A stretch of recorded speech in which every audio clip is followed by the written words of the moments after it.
This is the Motorola Moto E22, and today we would like to demonstrate how you can check the mobile data usage on this device. So the first step that you need to take is to launch settings. Then you gotta go for the network and internet category that you'll find at the very top of the page. After that, choose what SIM card you would like to check the data usage for.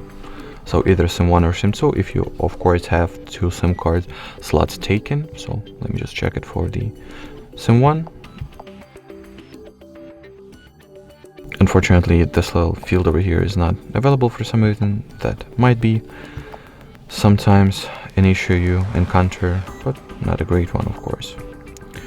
So once you have any data usage to look at, as you can see, this app data usage category gets activated. You can tap on it and see a detailed breakdown on how much cellular data you have used in the current period of time, which is displayed right over here, as well as how many gigabytes, megabytes, or kilobytes even of data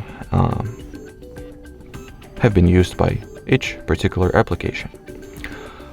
Alrighty, so that will be it for this video, guys. Thank you so much for watching, and bye bye.